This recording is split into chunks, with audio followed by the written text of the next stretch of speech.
All right, we are back with another React vlog, this time after a 2-1 Blue Jays victory over the Texas Rangers in Arlington. Fast game, man, really fast game. Way to snap the losing streak. Obviously, they take 3 out of 3 against the Padres and then immediately lose the next 3 against the Rays. So it's good to snap the streak, get back on the winning side of things. It's easy to let things like that snowball and fester. You played really bad baseball over the weekend, so it was really encouraging to see them put an end to that stretch of play and get off on the right foot in Texas. Back to 26 and 27, so still lots of work to do to be in the hunt for a playoff spot, but they haven't sunk themselves yet. Their head is definitely above water at this point, so encouraging win. Got to start with Gausman. Obviously, he's going to be the headline item today. 8 innings pitched. He was unbelievable. Didn't even seem like his stuff was all that crazy. Like, I don't think he had his best stuff really like at all today, but he got through 8 innings, only gave up the 5 hits, 1 earned, and 6 strikeouts. Biggest thing for me, didn't walk a hitter. So yeah, like when Gosman's on like that, got a bunch of quick outs, had less than 100 pitches through 8 innings, and I would have loved to see him get a chance to finish it, try and close it out, go for the CG. But obviously, with the fresh Hoffman, and like you want to show him that you have every little bit of confidence in him, because we still do. You still got to have all the confidence in the world in Hoffman. So I love that. I would have loved to see Gausman finish it, but I don't mind at all that they went to Hoffman, and obviously the result speaks for itself. So again, I talked about this last time after Gausman started against the Padres. His splitter was down in velo again today, and this time even more. It was down 2 miles on his season average, and I think that's by design. And it's a big difference in his last 2 starts compared to the 2 starts before that. In his 2 starts before that, he gave up 6 in Seattle and gave up 3 against Tampa. So I think Gausman is making a note of slowing down a splitter, having hitters a little bit more out front, kind of more like a changeup than a splitter. And obviously, it's still a splitter and it has the movement profile of a splitter.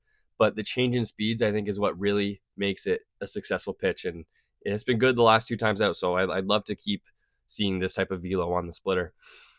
His ERA on the season is now down to 3.68. So having a good year so far, despite some very, very mixed results, a very mixed bag of results. But the last 2 have been really good. So love that from Gausman.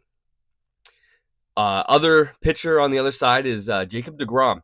So he is obviously, I don't know if he's a legend of the game, but he is a big name. He's one of the best pitchers of the generation. Obviously, the struggles with staying healthy have sucked for him and hurt his career a whole bunch. But it's always cool when you get to see a guy like him. And he wasn't quite vintage Jacob DeGrom today. He was good. He wasn't bad by any means.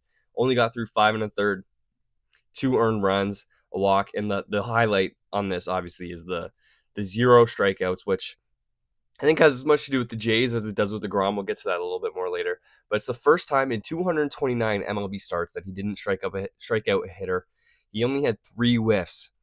It's kind of crazy. And touching on the Jays side of things, like, it feels like that's by design from the Blue Jays, because a lot of times they're hitting and it feels like their goal is to make contact and it's not to drive a ball.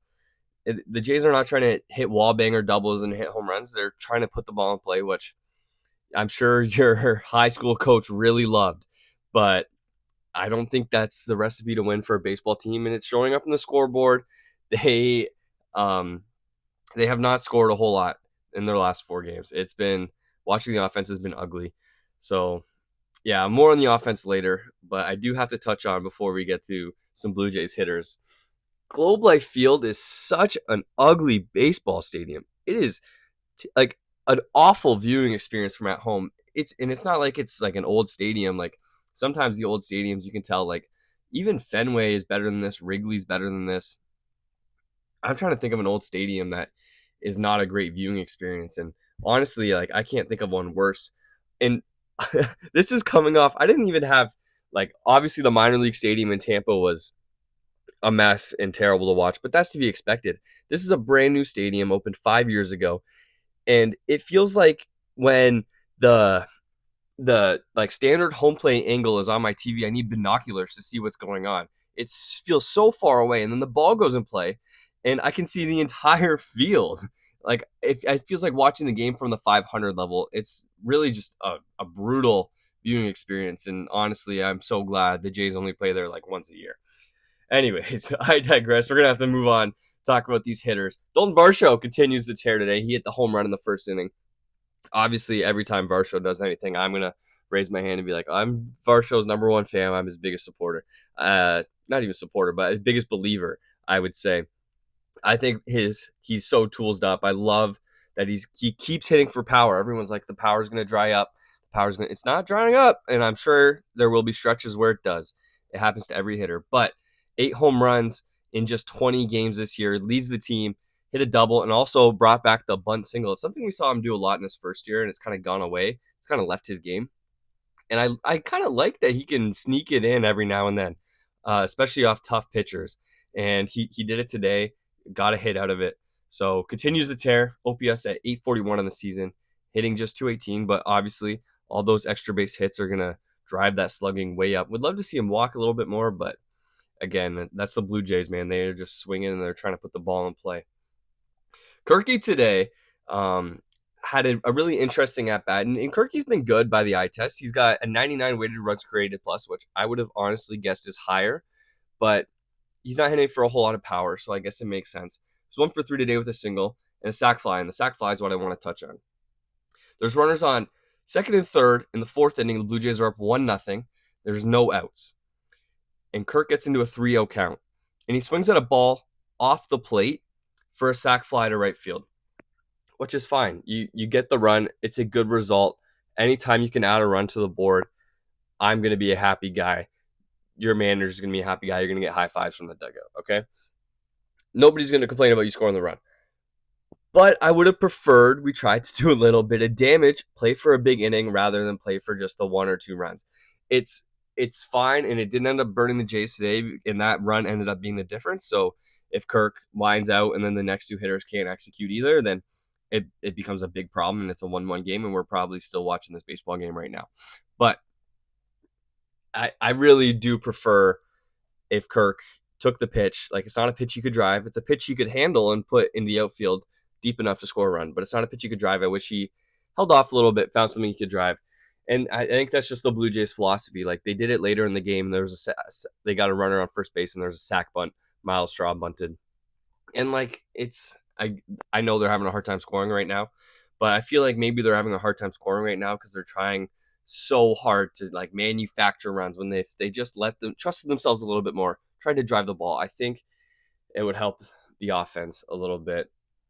The offense, very, very dried up. They haven't scored more than 2 runs since the final game against the Padres. So they scored 14 runs and then 7 runs, and then haven't been able to manage more than 2 in a game since that. So not great. They were 1 for 12 with runners in scoring position today, and they're 3 for their last 26. That's not sustainable. That's going to regress to the mean. I'm not panicking about that. They're putting the ball in play a ton, even with runners in scoring position. And again, it's just about driving the ball a little bit better. A lot of guys are getting unlucky. Bo Bichette's getting unlucky. He's hitting the ball very hard. But again, you're more likely to get unlucky if you don't hit the ball, if you don't hit the ball over the fence. And that's the biggest thing for me. I want the home runs back. I really want the home runs back. There was a stretch there where they're hitting home runs again. This is awesome. But no, I think we're going to need to see the home runs come back if this team is going to be successful. And again, usually you see a team with my lights died. We're going to continue this in the dark, I guess. Usually you see a team go a game with no strikeouts and you're happy about it. You call it a success. But it's not a success if you're putting the ball in play weekly. You may as well be a strikeout. In fact, it's probably better for the pitcher because he gets a quick inning out of it. You know what I'm saying? So that's just my complaints, and that's a philosophy thing with the Jays, and I that's what it's been since 2023. This is the 3rd year of it, so we can air out our frustrations with it another time. Now is not the time. I'm going to finish on a positive because it's a win. The Jays won 2-1, so enough complaining from me. Jeff Hoffman picked up the save. He got his inning of working in the 9th, relieving Gausman after 8. So the bullpen's going to be fresh tomorrow. Love the confidence going to him. He's your closer. He's got to be your closer. If you're going to be a good team, you need Hoffman to be good. So you can't shy away from using him. And he got his 3 flyouts, worked quickly, so he'll be good to go tomorrow if you need him. Really good stuff from Hoffman. Tomorrow, Bowden Francis on the hill versus Nate Eovaldi. Nate Eovaldi's having a really good year. He's got just a 160 ERA, and that's he's pitched the full season. That's a full sample size. So in tough tomorrow, Bowden's gonna have to be better, but he's going up against a struggling Rangers offense who may get a boost. Seager might be back. I'm not sure. They were talking about it on the broadcast today that there's some optimism. Seager would be in the lineup tomorrow. I hope not. I hope Seager gets healthy soon, but I hope Seager gets healthy maybe the day after the Jays leave Texas. Anyways, that's going to be it for me. Go win a series tomorrow. Chance to get back to 500. Jays are good when they have a chance to get back to 500. So let's see it. I'll talk to you guys next time.